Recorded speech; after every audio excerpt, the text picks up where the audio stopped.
seja muito bem-vindo ao nosso podcast Conexão Materna. Eu sou Miriam Marques e no episódio de hoje vamos falar sobre um tema que tem atravessado muitas famílias, escolas e profissionais: a medicalização da infância. Para essa conversa, recebemos Sheila Cristiane de Carvalho, psicóloga, psicanalista, mestre em estudo linguístico pela UFMT, analista legislativa no Núcleo Social da Assembleia Legislativa de Mato Grosso. Sheila atua na análise de política pública nas áreas de direitos humanos, educação e saúde, além de pesquisar a interface entre a psicanálise, literatura e arte. Olá, Sheila, tudo bom? Olá, Miriam, obrigada pelo convite, um prazer estar aqui. Olá para todo mundo que está nos assistindo. Nos últimos anos, temos como TDAH, autismo e outro diagnóstico passaram a fazer parte da vida do cotidiano das famílias. Ao mesmo tempo, cresce o debate sobre até que ponto estamos ampliando o cuidado ou ampliando o diagnóstico. Uhum.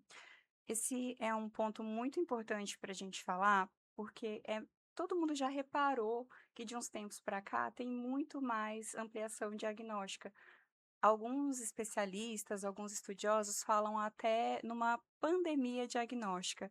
Excluídas algumas culturas muito diferentes, a gente tem dos Estados Unidos, da Europa como um todo e da América, né, Latina e outros países também, um aumento diagnóstico. Isso significa que a gente está sim olhando um pouco mais para as questões da saúde mental, mas também que nós ampliamos a régua diagnóstica. Então, os critérios, eles vão sendo alterados no decorrer do tempo. Então, a forma como os enquadramentos vão acontecendo também vai aumentando.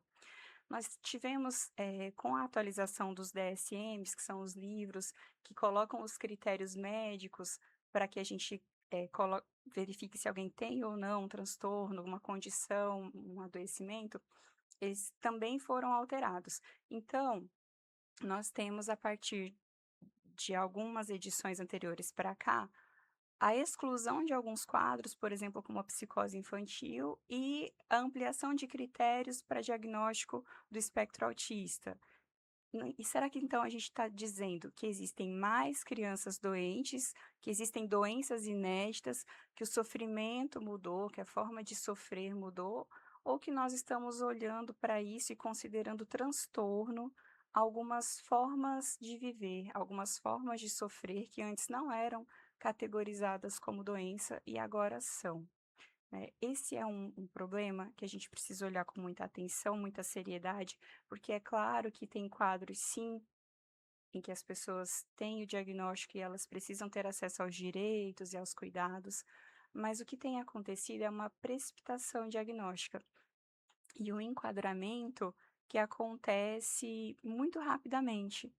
E aí a gente tem um sujeitinho, né, uma pessoinha, que já desde o começo de vida vai responder por um nome que não é o dele. A gente diz assim: "Meu filho é autista", o meu filho tem TDAH, desde muito cedo. E tem uma autora, que é a Gisele, eu vou precisar pesquisar o nome dela depois direitinho, o sobrenome dela é diferente, mas ela escreveu um livro que vocês vão pesquisar e vão encontrar facilmente, que é "Na infância, os diagnósticos se escrevem a lápis", porque nós temos um sujeito em formação. Então nós temos que também considerar a diferença entre ser e estar. Né, na psicanálise a gente fala muito da linguagem, nós somos sujeitos inseridos em um mundo de linguagem, nós nos relacionamos pela linguagem, e a nossa língua portuguesa nos permite essa riqueza, que é diferenciar o ser do estar. E a criança ainda é um sujeito em formação, então ele pode estar em alguma condição, por isso ela acho muito bonita essa metáfora que ela diz assim: "Vamos escrever esse diagnóstico a lápis? Vamos Uhum. investigar com calma? Vamos fazer um tratamento do sintoma? Vamos inserir essa criança nas relações?", porque a gente não pode fazer uma coisa reducionista, né? Tampouco medicar como única alternativa um quadro que é multifatorial. Então, se a causa não é só orgânica, porque não existe um exame em que você faça né, um marcador patognomônico, como quando alguém é diabético, você vai lá, faz o exame da medição da glicemia e você tem uma alteração, então você sabe, aquilo aponta para um quadro, né, Sim. está claro que a pessoa tem uma condição diabética. Com a psicopatologia não é assim. Então a gente tem que pensar numa investigação que considere o contexto, que considere a inserção nas relações, na linguagem e que considere fatores, patógenos como o ambiente, como a forma de viver e que podem ser alterados e que podem mudar os quadros também. Então, assim, entrar com o diagnóstico muito cedo é uma questão que a gente está atravessando tanto pela ampliação do cuidado, que é importante olhar, sim, mas olhar com a mesma seriedade que esse quadro requer, né, sem pressa. Como a construção histórica do conceito de infância nos trouxe até o cenário atual? Por que que é interessante pensar que a construção histórica faz parte importante desses quadros de hoje? Porque antigamente não se tinha infância, infância é um conceito moderno. Ele aparece do século 17, 18. Rousseau, no livro Emile, em 1762, mais ou menos, fala da criança, do sujeito que está em formação, da criança que está. Aparece essa história assim de que não é um mini adulto, não é Sim, um adulto que ainda não cresceu, sim. não está pronto para fazer qualquer coisa, não pode casar, não pode tomar certas decisões, não pode ter contato com algumas substâncias, porque não tem ainda condição de fazer algumas escolhas de consentimento e outras mais. Mas então, o conceito de infância ele foi construído e e aí existe a compreensão de que tem um ser em formação. E como ele está em formação, não está pronto, a gente pode trabalhar nessa formação do sujeito que virá a ser e de uma sociedade que vai ser composta por essa pessoa depois que ela crescer. Com o aparecimento da infância, aparece também o aparecimento da pedagogia, que é então nós vamos cuidar, proteger, vamos ensinar, vamos educar essa pessoa para que ela cresça, né, de uma maneira em que ela se encaixe na sociedade, que ela pertença, que ela produza, que ela seja criativa nessa sociedade, que ela se exerça. Com a criação da escola, a gente começou a criar parâmetros para medir se a criança estava crescendo do jeito que a gente achou que ela tinha que crescer, ou se ela estava crescendo de outra forma. E a partir do momento que nós começamos a medir, nós começamos a notar desvios, Sim. que antes já estavam lá, mas que agora a gente passou a pensar em corrigir. E aí a gente inventa também os artifícios, as artimanhas, a medicalização, a A gente tinha antigamente uma correção violenta. Será que hoje está menos violenta? A gente tinha, assim, uma palmatória, a gente tinha Sim. um castigo físico. Hoje a gente tem uma anestesia física, hoje a gente tem a Julieta Jerusalinski, que é uma psicanalista contemporânea que eu gosto bastante, de orientação freudiana também, lacaniana. Ela trabalha com bebês, preside a rede bebê no Brasil, atende bebês. Ela fala da palmatória tarja preta, Sim. de como é que a gente fez então agora um modelador de comportamento que também é goela abaixo, né. E o que mudou culturalmente para que esse comportamento antes tolerado passem a ser rapidamente patologizados? Então, toda essa mudança no modo como a gente vive aponta para olhar para essa criança com uma lógica mais performática, mais de desempenho. Então, antes, o que a gente deixava de faz de conta, de brincar, da criança perder um Sim, tempo, né, que é com muito carinho que eu vou dizer perder um tempo, sim. hoje é considerado um problema. Assim, as crianças às vezes têm agendas mais conturbadas que os adultos. E aí como é que eles vão conseguir? Então a gente entrou numa lógica paradoxal, porque se é um sujeito em formação, por que que eu estou exigindo dele a performance de um sujeito já formado? Sim. Né, então se eu tenho um cuidado que é necessário, de uma vulnerabilidade que essa pessoa apresenta nesse período da vida, como é que eu vou cobrá-la como se ela já tivesse formada? Então a gente está formando um modelo de vida em que a produtividade está muito cobrada, descansar é como se fosse errado, você dizer que não está a fim de fazer nada é como se fosse um problema, e nós estamos vendo aí os quadros de ansiedade, burnout, TDAH, né, e o que é muito curioso, pensar ainda no enquadramento desses transtornos, como eles aparecem em algumas faixas etárias específicas. Eu acho que eu estou fugindo um pouquinho do que você me perguntou, mas a gente pensa, por exemplo, que a bipolaridade é um transtorno que aparece normalmente na adolescência. Mas desde quando foi que a gente esqueceu que o adolescente é É bi mesmo uma criatura que muda de humor, porque Verdade. ele está saindo de uma fase, entrando em outra, e o mundo não é muito gentil, porque ele não pode mais gostar das coisas de criança, mas ele também não pode acessar as coisas dos adultos. E muda o corpo, Muda. muda tudo, né, nessa É. fase. Então vai ter horas que é tudo demais e tá feliz demais, e quando quem é que nunca perdeu um grande amor na adolescência e achou que nunca mais ia amar e vai ficar deprimido no quarto para sempre? Então, assim, os quadros de bipolaridade, né, dessas alterações de humor muito amplas, eles aparecem mais na adolescência. Já os quadros, por exemplo, de TDAH, aparecem na idade escolar, no início dos anos escolares. Então a gente tem uma criança que o ímpeto dela é correr, brincar, não ficar quieta. De repente ela é inserida num contexto de comportamento muito regrado. E aí é muito fácil, é um viés de confirmação. Você pegar um checklist e dizer, poxa, essa criança não para quieta, tal, mas ela não para quieta em que contexto? É agitação corporal demais para quem? É atenção de menos para quem? Né, e esse não é um fenômeno atual. O Vallon, que é um dos criadores, assim, lá no começo do que a gente entende como a psicologia agora, já falava de crianças turbulentas, né, então, assim, são comportamentos naturais. Eu acho que os adultos está sem paciência para deixar a Uhum, criança ser criança, né. uhum. A gente tá sem paciência de Porque tudo. a criança ela tá lá, ela quer brincar, ela quer fazer alguma coisa, a mãe vai lá e fala assim: "Não, toma o celular e fica quietinho". Uhum, Aí ele fica muito quietinho, às vezes no celular, às vezes vendo YouTube, aqueles vídeo curto que chama a atenção da criança, e a criança não uhum, cons fica, vamos dizer, hipnotizada ali. uhum, Aí ele fala: "Não, alguma coisa está errado com a minha uhum, criança tem TDAH", é, mas não é TDAH, é uhum, excesso de tela. uhum.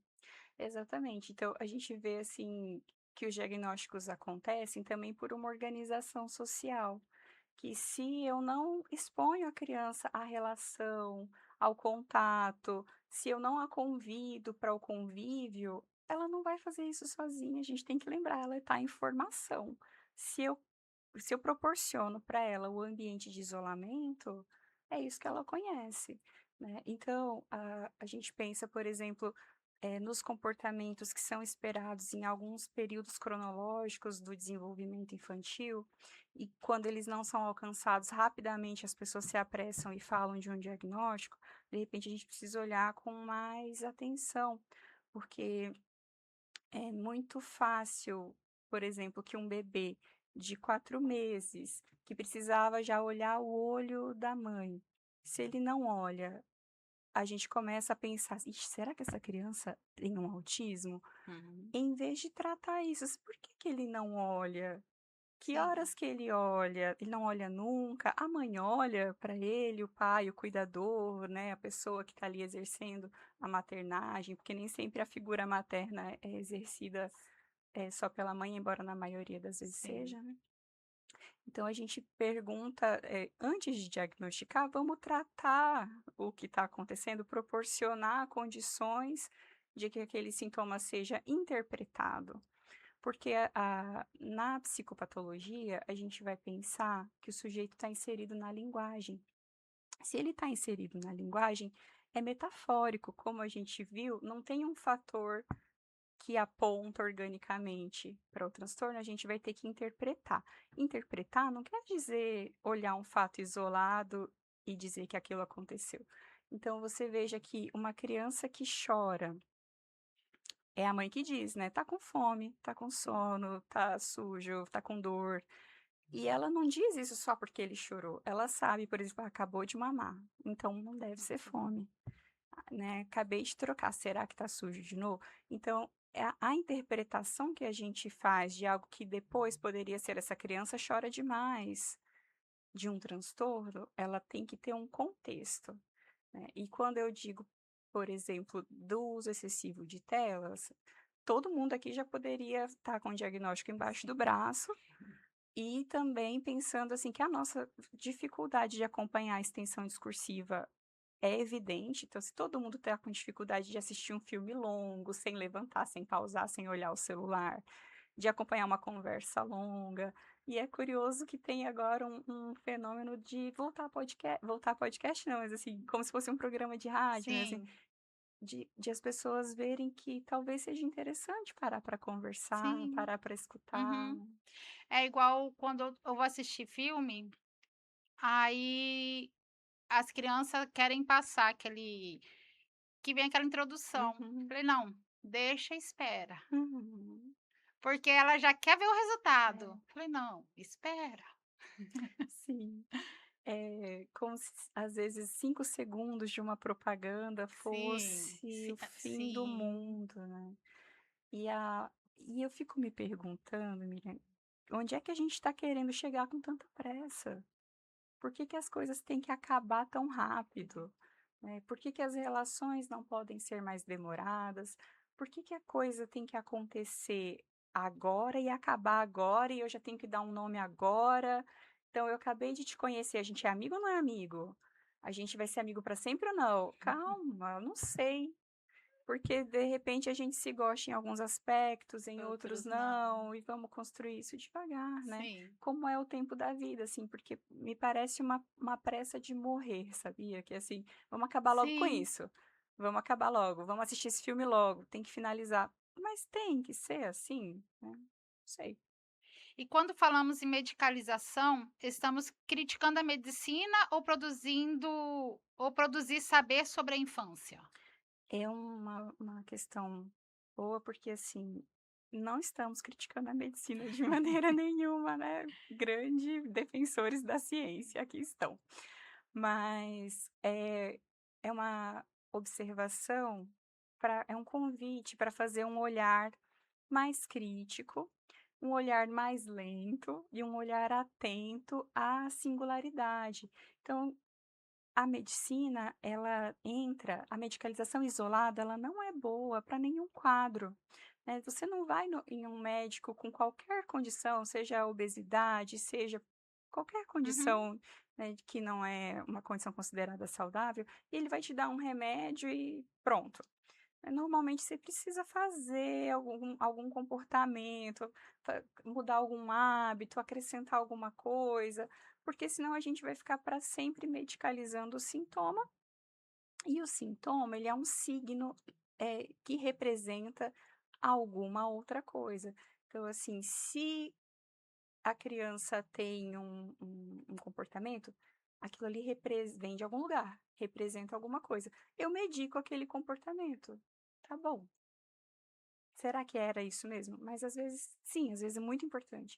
Medico aquele comportamento, mas eu não mudei nada, eu vou ter que medicar essa pessoa para sempre, né. Então, a medicação ela é maravilhosa quando ela é exercida com responsabilidade, quando a criança tem um acompanhamento também terapêutico, e eu não quero institucionalizar essa criança.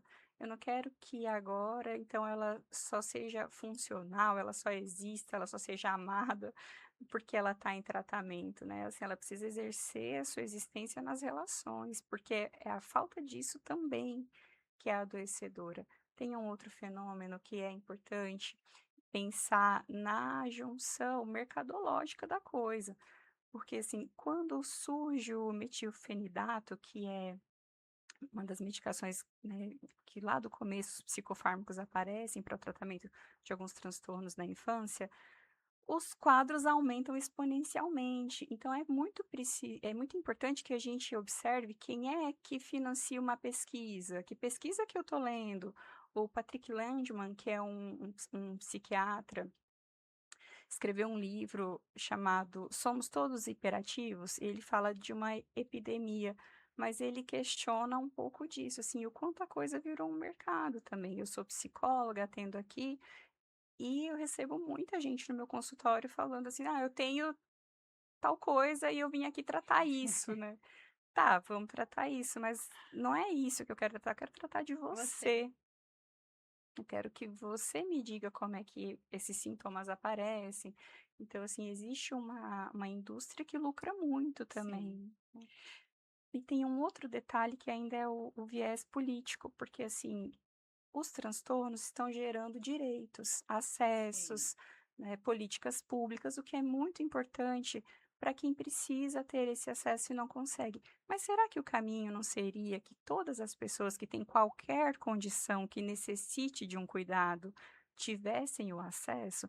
Por que é que eu estou colocando que a condição A e B é prioritária em detrimento da condição C e D, que para as famílias que têm C e D causam tanto sofrimento? Quanto a família que tem A e B. Então a gente precisa pensar, né, não estou fazendo crítica à política social, ela é sim, importante, sim. ela tem que existir, ela ajuda muitas pessoas, mas a forma como a gente vem construindo as soluções é de forma afunilada, né, sem pensar na coletividade. Tem uma colega minha, que é médica, neuro, ela fala que as mães já vêm com laudo. Falei assim: "Olha, Hum, minha filha está com TDAH, eu quero que você faz o laudo para hum, pra pegar esse direito". é, Ela fala: "Ei, calma, uhum, assim, respira". eu vim fazer uma avaliação, né, não, Não, ela vim, tem, eu já avaliei, eu já eu diagnostiquei. fiquei, ela: "Eu quero o laudo", e quando ela não dá o laudo, fica É, brava. uhum. É, eu fui procurada recentemente também para fazer um parecer, de uma paciente adolescente, porque ela precisa de acompanhamento escolar e aí isso só se faz mediante a apresentação de uma diversidade de documentos, entre eles um Uhum, parecer psicológico. Para fazer um parecer, você tem que acompanhar o paciente por muito tempo, porque o parecer que a gente faz em outros contextos também no legislativo, né, o parecer ele tem que ser fundamentado em uma série de evidências, fatores e elementos que demonstram. E como é que eu vou, coletar esses dados? A partir de um longo processo de testes, observação, acompanhamento. Agora, eu observo que a pessoa precisa de um acompanhamento escolar, isso é evidente, isso o próprio professor diz, isso a sim, família diz, a própria criança sabe, ela pede mais atenção. Por que que a gente precisa diagnosticar para ter uma educação de qualidade diante da diversidade, sim, né? Por que que eu preciso apresentar um laudo?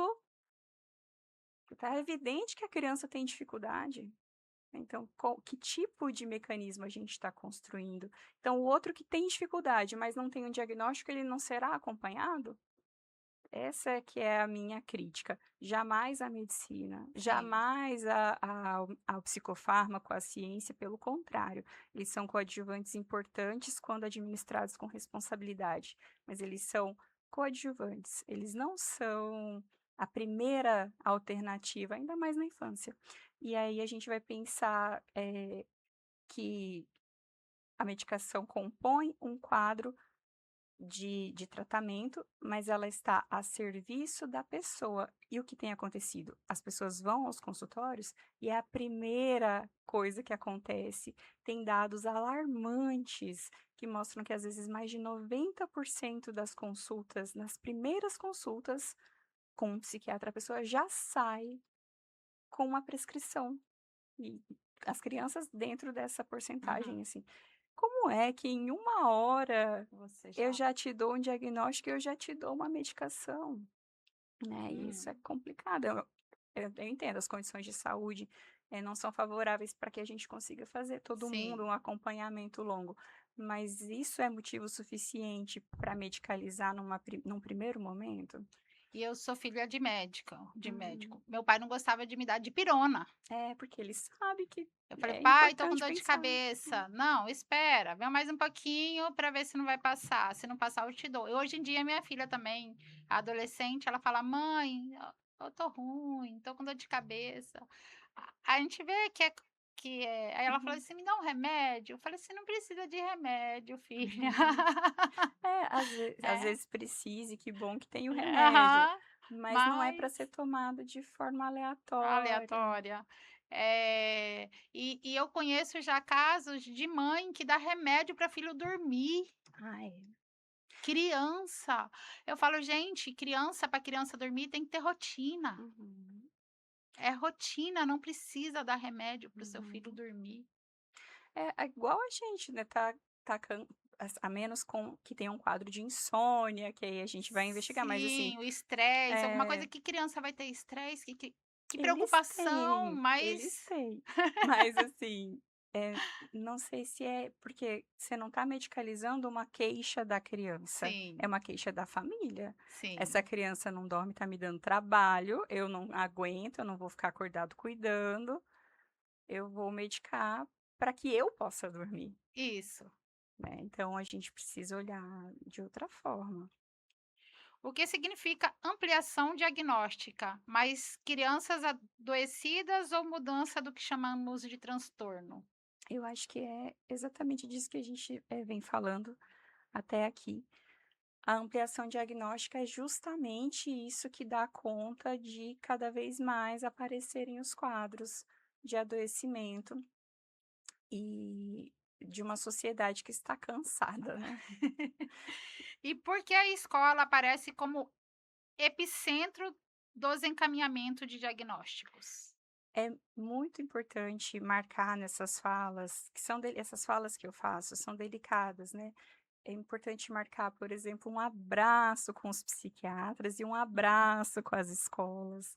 Eles são fundamentais nisso tudo, para melhorar as condições. Mas por que que a escola aparece como protagonista?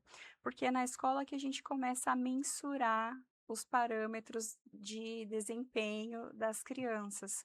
Então é lá também que a gente começa a verificar um pouco mais organizadamente como ela se relaciona, como ela, reage às regras de grupo, e a gente ainda continua avaliando da mesma forma crianças que são muito diferentes. Então a gente começa a perceber que uma criança talvez tivesse aptidão para uma coisa, mas eu vou avaliar ela com os mesmos parâmetros que outra, ela vai se sair mal. Então a escola também cobrada de dar um retorno, de ser um olho atento, cobrada de fazer os meios acontecerem para que essa criança se desenvolva e tenha um bom desempenho, também se desespera. Sim. E é na escola que o professor também, muitas vezes precarizado, não tem o que fazer. E aí fala assim: "Não, vamos ver se essa criança tem um transtorno". Transtorno. Um caso que é curiosíssimo, que eu gosto de citar, já citei algumas vezes, é que vamos pensar numa criança chamada Leonardo da Vinci. Imagina essa criança aqui conosco. O Léo, o Leonardo da Vinci é conhecido por sua ampla produção de diversas áreas. Então ele tem produção na mecânica, na engenharia, na arte, na anatomia, né, um gênio, que a gente chama de gênio. Porque ele começava a fazer um desenho de um cavalo, que ele ia desenhar lindamente, porque tinha um talento, mas ele queria exatamente o músculo certo da perna do cavalo, como era a veia por onde passava o sangue, onde é que ficava, porque ele queria desenhar com perfeição. Isso é uma característica dos clássicos. A gente vê, né, uma grande produção artística nesse sentido. Só que o Leonardo muito estudioso. Então ele começava a estudar esses aspectos para desenhar uma perna perfeita e ele ia já para biologia, ele já ia para anatomia. E aí ele descobriu que lá, eu estou brincando, né, mas assim, aí ele descobre que existe uma articulação na perna do cavalo que faz com que ele tenha um salto, um coice muito potente. Então ele começa a pensar na mecânica, ele começa a pensar na engrenagem, ele começa a pensar nas forças de tração, e aí ele não terminou o desenho. E aí ele não terminou o estudo anatômico. E aí ele foi fazer agora um estudo de engenharia, de mecânica, de matemática, e a gente hoje medicalizaria o Leonardo da Vinci, dizendo que ele é hiperativo, que ele tem déficit de atenção, que ele não termina nenhuma tarefa, que ele não se interessa por nada, que vive no mundo da lua, e nós não teríamos a riqueza de produção que ele fez, né, para a Sim, humanidade. Então, é preciso pensar, na forma como nós estamos olhando para as crianças e o que nós estamos esperando, se é um conforto para nós ou para pra eles. eles. Existe relação entre medicalização e individualização dos problemas coletivos? Existe muito, né, porque quando eu penso, por exemplo, numa família que trabalha demais, está muito cansada, não tem condições sociais dignas, e que chega em casa tem uma criança, e essa criança quer brincar, essa criança quer fazer um monte de coisas. E eu digo que o problema não é a forma como a sociedade se organiza, mas sim que essa criança dá trabalho demais e medicalizo, eu estou tirando do Estado e da sociedade, do modo como a gente vive, uma responsabilidade. Eu retiro o peso dessa contribuição medonha que se faz e digo que o problema está na criança. Mas isso é de uma violência, Miriam, porque eu pego o corpo de uma criança e eu drogo o corpo de uma Uhum, criança, para que ela não faça as coisas que uma criança faz, porque a gente não dá conta. Mais uma vez eu vou fazer uma ressalva, eu não estou falando das crianças que têm realmente um te transtorno, das famílias que sim, enfrentam o diagnóstico, responsável e estão buscando tratamento, isso é outra coisa. sim. Mas eu estou falando, assim, de uma banalização, e eu estou falando sim de uma desresponsabilização do Estado, da sociedade como um todo, que coloca nas famílias uma coisa, culposa, assim, né, e que as pessoas não dão conta. Então, assim, eu critico o uso de telas, mas eu entendo o uso de telas, Sim, né, eu entendo perfeitamente quando alguém está muito cansado e fala: "Gente, eu não consigo, assiste TV aqui um pouquinho", né. Então, a gente precisa pensar na forma como a gente está construindo a sociedade, é uma discussão muito maior do que a ampliação só de transtorno. quando eu era criança, a minha mãe pedia para me fazer uma coisa, e eu fazia o oposto. Uhum. Aí meu avô chegou para minha mãe e falou assim: "Beth, você vê que a Miriam é do contra". Uhum. Hoje você teria TOD, né. E isso daí que eu falo, ela falou assim: "Olha, se você quer que Miriam faz uma coisa, fala para ela não fazer, fala: "Não precisa fazer isso, tá?", e ela vai lá e Uhum. faz". Aí, tipo assim, e não era TOD, mas Uhum. se hoje for estudar, eh eles iam falar que é TOD, mas isso daí era uma da personalidade quando era criança, Uhum. para uma autoafirmação, Uhum. para e hoje em dia é muito assim: "Ah, ela tá muito opositora, então é Uhum. dançando opositor". É. E a gente se esquece de como essas características são valiosas quando elas são bem tratadas no decorrer da nossa vida. Então, assim, o que a gente poderia dizer de uma pessoa que é do contra é que é uma pessoa que vai olhar o sistema, ela vai olhar a forma como as coisas Sim, estão e vai questionar e vai pensar, pode ser de outro jeito, não, não quero, vai conseguir dizer por si aquilo que não aceita. sim, Né, estabelecer os sim. seus próprios limites, isso incomoda mesmo, né, isso é ser do contra. Esse ser do contra, virei até advogada. Olha só, excelente Ah, exemplo. Você pega uma característica que alguém tem, que todos nós temos, e faz com que aquilo seja interessante, que aquilo sim, seja uma produção sim, autoral criativa na vida, né, em vez de medicalizar e falar assim: "Não, não seja assim". Seja como então? Seja anestesiado diante da vida? sim. Né. E o diagnóstico alivia ou reorganiza a culpa materna? Ai, coitadas das mães. Vou falar mãe, mas vamos pensar na figura materna, né, Sim. na maternagem que pode ser exercida por vários Aham. sujeitos. Mas essa pessoa que é o cuidador principal, que eu vou chamar de mãe, nasce uma criança, nasce um poço de culpa, Sim, porque primeiro que tem pressões externas o tempo todo mundo tem uma receita de bolo, mas que não funcionou para ninguém, né. E quando a gente tem um diagnóstico, de certa maneira é um alívio, porque a gente entende então que não é culpa, as mães entendem, né, não é culpa delas, é, que essa criança não foi mal educada, tal, ela tem um transtorno, isso dá um sim, certo alívio. Mas também isso traz uma outra carga para as mães, que é agora administrar e fazer toda uma gestão desse transtorno, desse quadro. Então, às vezes traz ainda mais culpa, porque aí agora é uma mãe que vai ter que se ausentar do trabalho, porque tem que levar a criança para 300 terapias diferentes. E aí, então, assim, traz culpa, alivia a culpa, mas é uma culpa que não deve ser atribuída, né? Porque a gente pensa que os quadros, eles são muitas vezes genéticos e multifatoriais, além de genéticos, mas que incide sobre a humanidade também a epigenética. Então, assim, todos nós temos um código de DNA que tem características que vão aparecer e outras que nunca vão aparecer. E algumas que serão silenciadas, elas não serão modificadas. Não existe, gente, spoiler, não existe coisa que altera DNA, reprogramação de DNA, vem, pode vir a polêmica. Eh, não existe isso, mas existem, condições ambientais que fazem que promovem, assim, a facilitação de aflorar ou reprimir determinadas características genéticas. Então, para o ser humano, o que que é uma condição ambiental? É o clima, é o ambiente, mas também são as relações, né. Nós somos um bichinho que quando nasce, a nossa principal condição ambiental é o colo, sim.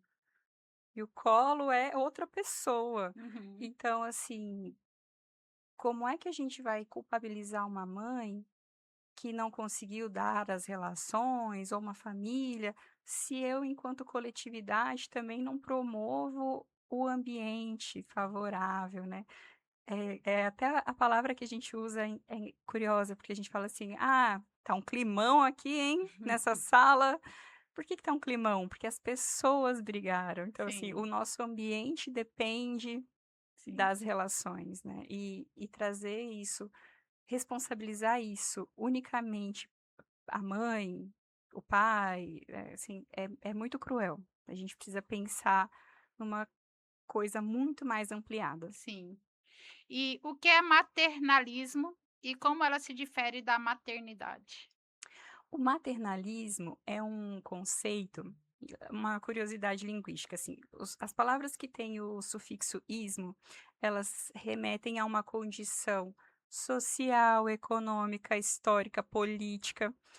Por isso a gente não diz, algumas doenças como ismo, Uhum, né, mas a gente vai pensar, e outras sim, mas a gente vai pensar, que o maternalismo, então, é um sistema econômico, político, social, histórico, que coloca as mães como figuras responsáveis centrais de cuidados com a família, porque a gente sabe que não é só da criança que a mãe cuida, sim. mãe cuida da casa, a mãe cuida do marido, a mãe cuida do prestador de serviço, ela que sabe fazer as compras da casa, ela que sabe onde guarda o filtro do café e tudo mais, né.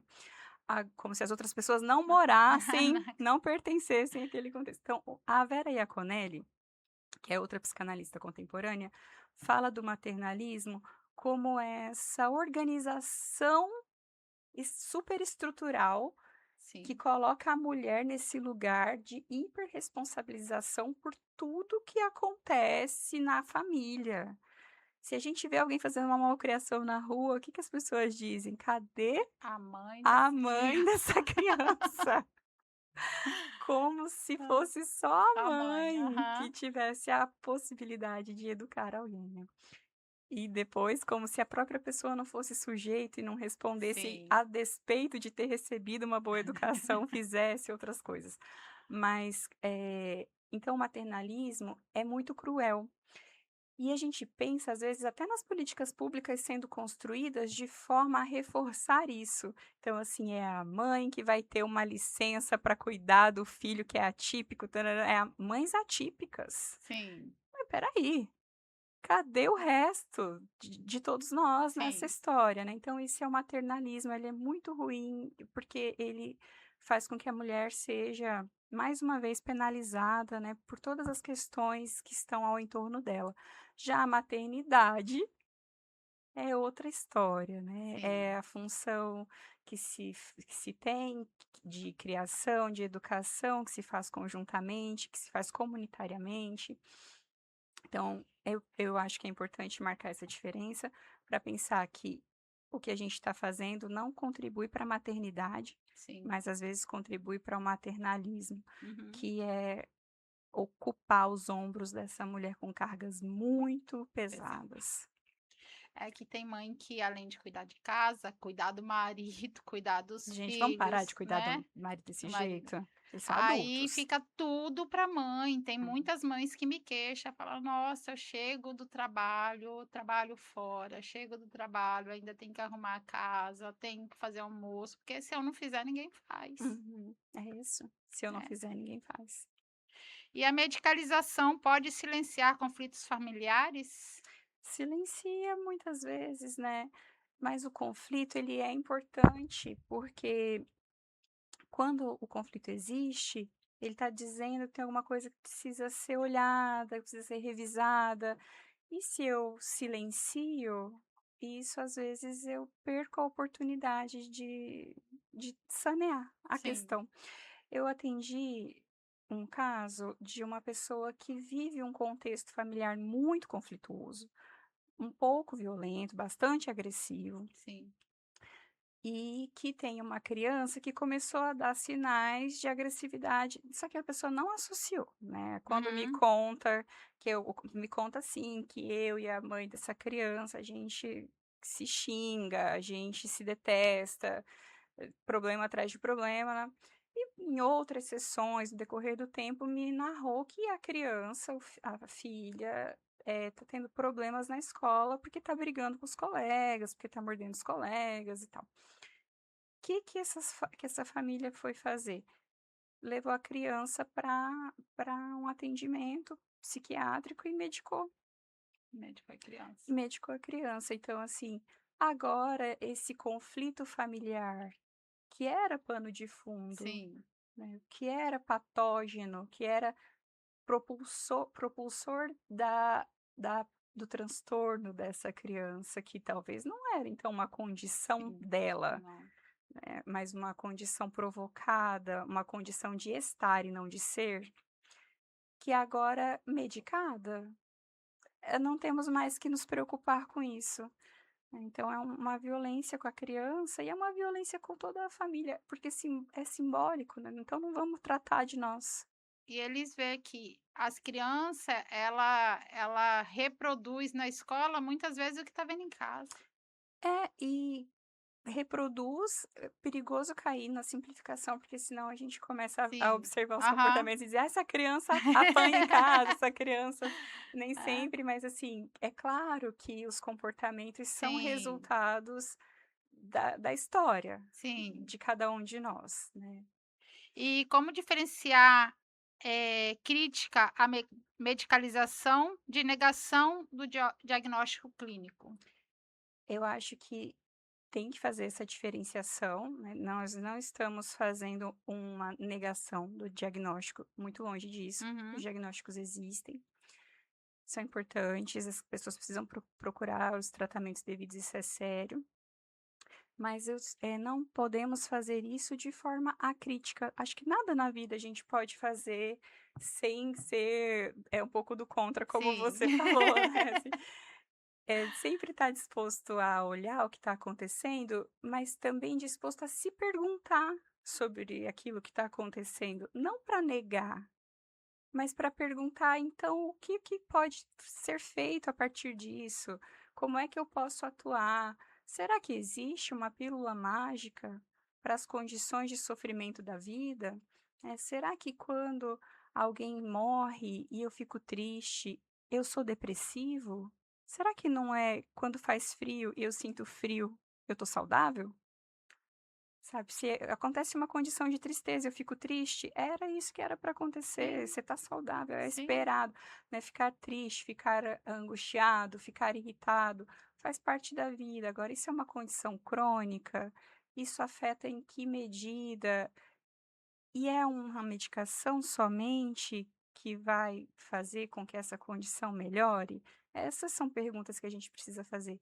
Não negar o transtorno, mas pensar criticamente sobre o que se pode fazer diante dele. E você vê a personalidade das Uhum, crianças também. Tem uhum, criança igual eu fui, que era meio do contra, vamos uhum, dizer. Tem criança que para estudar não é que ela está com transtorno, mas às vezes está com excesso de tela, fica com preguiça de dar que uhum, não lê, né. uhum, E também tem que ver a personalidade dela, uhum. Claro. né. E a gente tem que fugir de um certo purismo, de um certo higienismo que vem acontecendo, que é assim: "Ai, não pode falar que a criança está com preguiça". Sabe, tá com Tá preguiça com preguiça. sim, todo mundo sente, porque a gente não tá sempre disposto a fazer o nosso melhor, Sim. acordar 4 da manhã, tomar banho frio, suco Aham, verde, correr, aham. performar, isso é coisa da rede social. Sim, Na vida real a gente se cansa, tem sim. dia que tá de mau humor, tem dia que não quer fazer a tarefa da escola, né, então assim, vamos pensar que às vezes é isso, às vezes é Aham. natural do dia, do cotidiano mesmo. E a inclusão pode virar violência quando tenta apagar a singularidade? É, a gente está procurando e está avançando muito, e é muito bom que a gente avance nisso de que somos diferentes. Sim, E que tem pessoas que precisam de mais suporte sim. para ter as condições, de isonomia. Nem vou Uhum. falar igualdade, assim, então todo mundo precisa ter os mesmos direitos e acessar esses direitos. Mas nós continuamos e continuaremos sendo diferentes uns dos Diferentes. outros. Sim. Quando a gente fala de inclusão, então não pode ser o apagamento do sujeito para que ele fique igual aos demais, mas que ele possa ser incluído da maneira como ele é.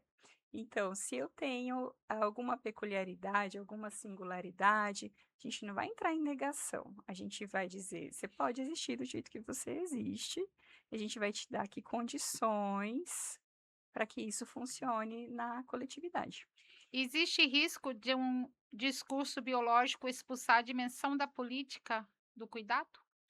Eu acho que é uma preocupação importante, porque então a gente diz assim que medicou, né, biológico, é orgânico, eu coloco a medicação no teu corpo, ela vai fazer um efeito e eu não preciso mais me preocupar com isso. Então acaba excluindo o cuidado da cena, quando talvez o próprio cuidado, se ele acontece, eu não estou falando da mãe, Sim. gente, eu falando assim das condições gerais, né?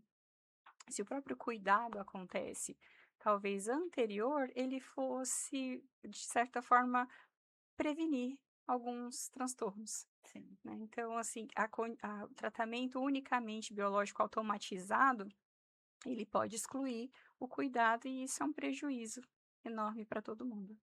E Sheila, quem tiver dúvidas, assim, quiser te procurar, como que faz para entrar em contato? Seu Instagram? O meu Instagram não é um Instagram profissional, mas para quem quiser entrar em contato, tem uma página que é www.palavraemanalise.com. Lá tem o contato do meu telefone e aí a gente consegue agendar um horário, né, e falar disso. Eu não atendo crianças, mas é muito importante que a gente atenda a família, Sim. né, porque todo mundo que tem uma condição sofre conjuntamente, isso precisa ser escutado, e essa pessoa pode fazer outras saídas. Sheila, muito obrigada por essa conversa profunda e necessária. Falar sobre infância, falar sobre sociedade, cultura, políticas públicas e principalmente sobre responsabilidade coletiva. Aí, pessoal de casa, dá um like se gostou, compartilhe, comente. Eu agradeço a oportunidade de falar. Pessoal, qualquer dúvida, a gente fica à disposição. Obrigada pelo convite, Miriam.